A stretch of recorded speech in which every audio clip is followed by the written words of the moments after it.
বন্ধুরা, কাওয়াসাকি নিয়ে এলো কর্লিও নামক একটি হাইড্রোজেন দ্বারা পরিচালিত 4 পা-যুক্ত রোবট। তো আসুন এই রোবটটির সম্পর্কে জেনে নেওয়া যাক।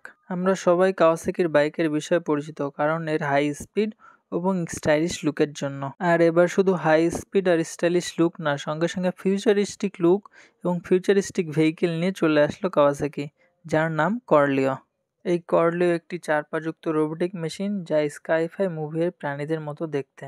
এটিকে ব্যবহারকারীরা ঘোড়ার মতো ব্যবহার করতে পারবেন। এটি খুবই দ্রুতগতিসম্পন্ন এবং আরামদায়ক, এবং অনেকে বলছে এটি প্যান্থার বা কুকুরের মতো দ্রুত চলতে সক্ষম, যে স্পষ্টত ইঙ্গিত করছে কাওয়াসাকির ইঞ্জিনিয়ারিং অ্যাচিভমেন্ট।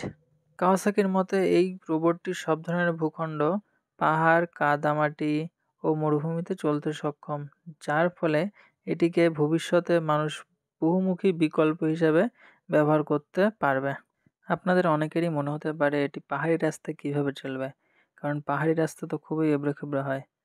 আর এর জন্যই এটিতে থাকছে এআই। এই এআই সামনের টেরেনকে সবসময় স্ক্যান করতে থাকবে, কোথায় উঁচু কোথায় নিচু সেটা খুঁজতে থাকবে। এছাড়াও এতে নাইট ভিশন সেন্সর থাকছে। এটি অ্যাডভেঞ্চার প্রেমীদের জন্য উপযুক্ত হিসেবে মনে করা হচ্ছে, কারণ বাইকের মতো চলার সঙ্গে সঙ্গে লাফাতেও সক্ষম। এই রোবটটি ফায়ার ফাইটাররা সিক অ্যান্ড রেস্কিউ মিশনেও কাজে লাগাতে পারবে, কারণ এমন এমন জায়গা আছে যেখানে সাধারণ গাড়ি যেতে পারে না, কিন্তু এই রোবটটি সেসব জায়গায়ও যেতে সক্ষম। এবং কোম্পানির তরফ থেকে বলা হয়েছে এই রোবটটি আগামী 2050 সালের মধ্যে বাজারে আসতে চলেছে।